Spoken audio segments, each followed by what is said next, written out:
Hi, and welcome to Early Retirement Roadmap, the show where I help you prepare for and thrive in early retirement. So, this past week, I had dinner with some former coworkers from the job I retired from that I've stayed friends with. We get together about every 3 months, and I always enjoy it because it's one of those times where you catch up with people who knew you during a very specific chapter of your life. These are people I work with and stress with. We're all about the same age. I'm the early retiree of the bunch, the rest are still working.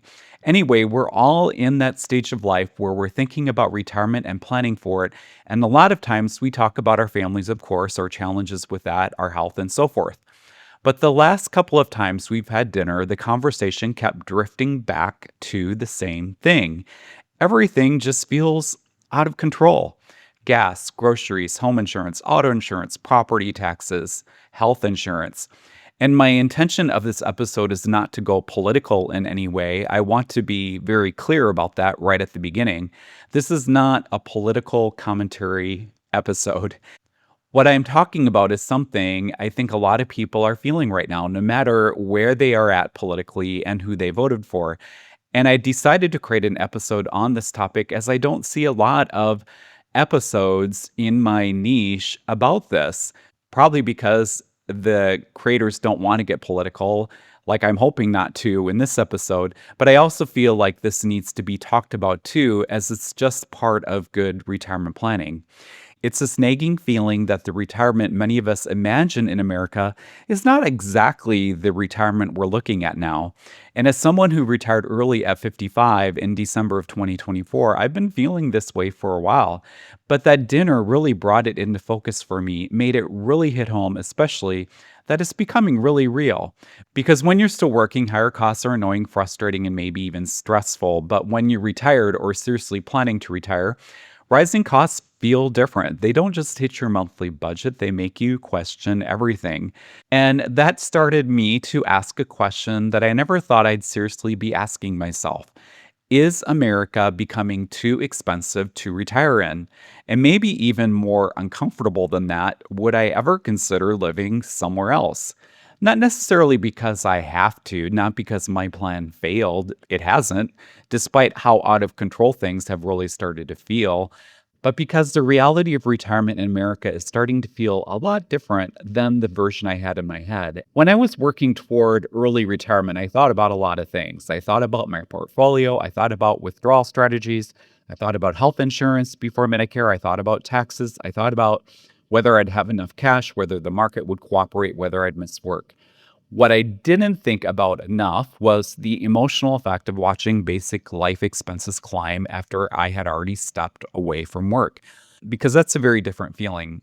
And once you're retired, especially if you retire early, you start looking at expenses in a different way. A higher grocery bill isn't just a higher grocery bill, it's a reminder that your retirement plan is being tested. A bigger insurance bill isn't just a bigger insurance bill, it's a reminder that some of the largest costs in retirement are not fully under your control. A property tax increase is a reminder that even a paid off house is not free, and health insurance before Medicare, that one deserves its own little horror movie soundtrack. Now, let me say something that may sound strange. Financially, I don't need to move to another country.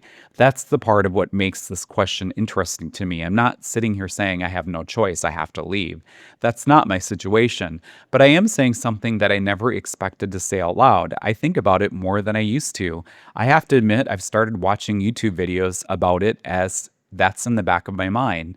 The thoughts and the curiosity are there. And I think that's true for a lot of other people too. For me, this is no longer just about whether I can make the math work. And of course, I do know that there are some seriously considering it just to make the math work, and it can be a great option for many. For me, it's about whether the life you're buying with that money still feels like the life you expected. And that piece, well, that's the part that surprised me. Of course, I knew retirement would involve trade offs. I knew markets would go up and down. I knew taxes would matter. I knew health insurance would be a pain. But I don't think I fully appreciated how much retirement confidence depends on the environments around you. It's the cost environment, the healthcare environment, the insurance environment, the housing and associated property taxes environment, the social environment, especially. The general feeling of, does this still feel sustainable and the feeling that life in America seems to be taking a nosedive. And those feelings for me have become a lot louder. And again, I'm trying to keep this practical, not political, but it's hard to ignore that a lot of people feel like the country has become more tense, more expensive, more divided, and less predictable. You can feel that without turning it into a partisan argument. You can feel that as a retiree who's simply observing that my vision of retirement in America doesn't seem to be playing out like I thought. And that is what makes the idea of retiring abroad feel less strange than it used to. 10 or 15 years ago, I think a lot of people heard retire abroad and thought of two types of people, either someone extremely adventurous or someone who didn't have enough money to retire comfortably in the United States. And I think both of these are still true, but I don't think that's the full picture anymore. Now, I think more financially stable people like me are at least wondering about it, not because they plan to do it, sometimes just because it feels like an escape hatch. It's a way of saying, what if the cost structure here gets worse? What if health insurance keeps getting harder? What if my retirement dollars could buy a better quality of life somewhere else? Those are the questions I'm asking because it feels like things here have started to become out of control. Now, I know moving abroad certainly isn't easy, and I know it can be a huge cultural and lifestyle change, but I do think it deserves a more serious place in the retirement conversations because for some people, location may become one of the biggest retirement levers they have. We talk a lot about asset allocation, we talk about Social Security, we talk about Roth conversions, withdrawal rates. But one of the most powerful decisions in retirement may be simply to change where you live. And that can mean moving to a lower cost state, not just moving abroad. It can mean downsizing. It can mean moving closer to family. It can mean renting instead of owning. And yes, for some people, it can mean moving to another country. So this uneasy feeling that really hit home with me from my dinner with friends is very real. And I think retirement planning that ignores that feeling is incomplete because retirement's not just about math, it's about confidence, stability, and peace. And if the place you live at, that environment you're surrounded in, starts to chip away at those things, then it's reasonable to start thinking about other options. So here's how I'm thinking about it. I'm not thinking America is terrible and everyone should leave. I'm also not thinking moving abroad is some magical solution where all your problems disappear and you spend the rest of your life having quiet mornings at a European cafe, although that does sound really nice. I'm thinking of it more as a retirement option that belongs on the board, not the first option, not the only option, but an option. And I think that's the key difference. When you're planning for retirement, you don't need to predict exactly what you do 10 or 20 years from now, but you do need to build a life that gives you options. And I think that includes being open to the idea that where you live in retirement does not have to be the same place you lived during your working years, whether it's still in the US where it's more affordable than you live now or abroad. That is something I think more people may want to consider, while also, of course, considering family, friend, familiarity, and culture and lifestyle change impacts. And what's especially hit home to me since retiring is that the non financial parts of life are not just side notes. So, moving to another place in the US where the cost of living is better or abroad is not just a spreadsheet decision. You might lower your cost of living, but you may also increase your complexity. You may save money in housing, but live in a smaller space. You may find cheaper healthcare, but have to understand a different medical system. You may enjoy a slower pace, but struggle with language barriers unless you move to an English speaking country. And there's certainly some good options. You may love the adventure of living somewhere else, but you would miss your kids and extended family.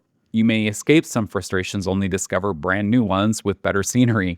That's why I don't want to romanticize this. Every place has trade offs, every country has problems, every healthcare system has limits. Every beautiful retirement dream has a utility bill, paperwork, and taxes. So I'm not saying moving somewhere else or abroad is the answer. I'm saying that the fact that more people are thinking about it tells us something important. It tells us retirement in America feels more uncertain than it used to. It tells us cost of living has become a bigger emotional and financial burden. It tells us health insurance can shape life decisions in a way that still surprises me. And it tells us that retirement planning can't just be about hitting a number because a number itself doesn't tell you how life feels. That's one of the biggest things I've learned after retiring. Before retirement, it's very easy to reduce everything to the number. Do I have enough? What's my withdrawal rate, my net worth, my spending target, my tax bracket? All of those things matter, but once you actually retire, the question gets a lot bigger. Do I feel secure? Do I feel free? Do I feel like I have choices? Do I feel like I can handle surprises? Do I feel like I'm living in a place that supports the retirement I wanted? That last question is the one I've been thinking about more. And I'll be honest, I don't have a final answer.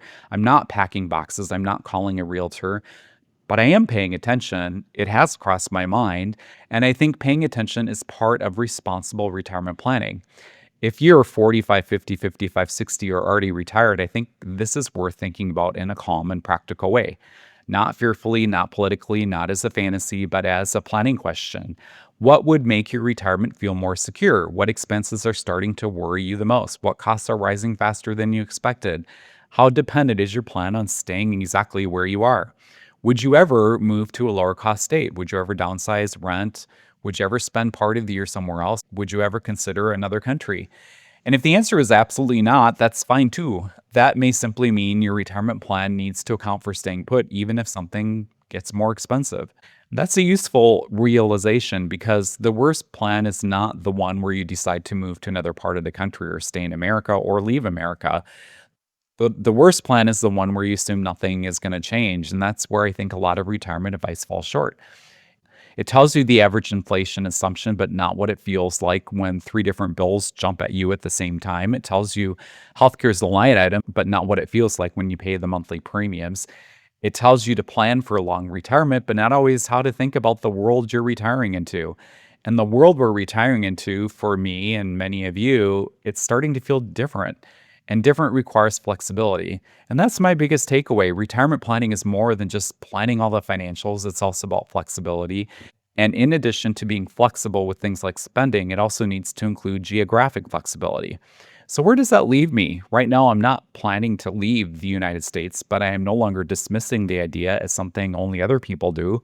I can understand why someone would look at the cost of living, insurance, healthcare, taxes, and the general mood of the country and say, maybe there's another way to do this. I understand that more now than I did before I retired. And maybe that's the real point in this episode. Retirement changes how you see things. When you're working, you often are just trying to survive the week.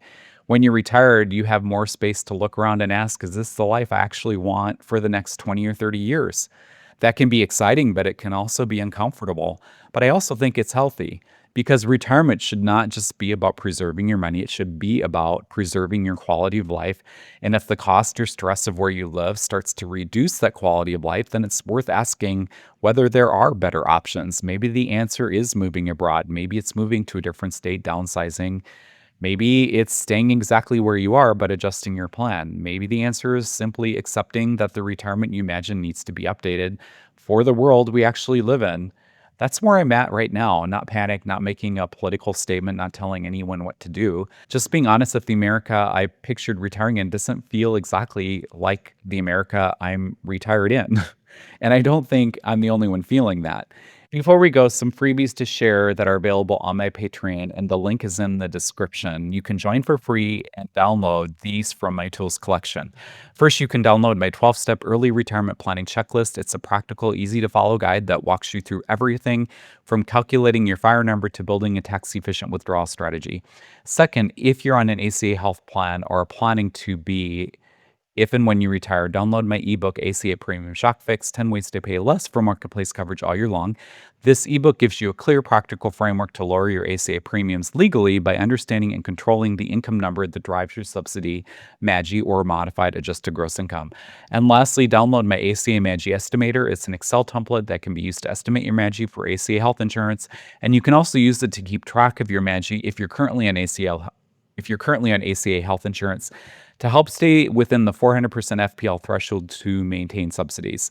And if you're interested in more help and while you're on my Patreon taking advantage of the free downloads, you can also check out the paid membership levels. There are options for additional tools, ad-free and early podcast access, and a higher level where you can ask me your retirement questions directly.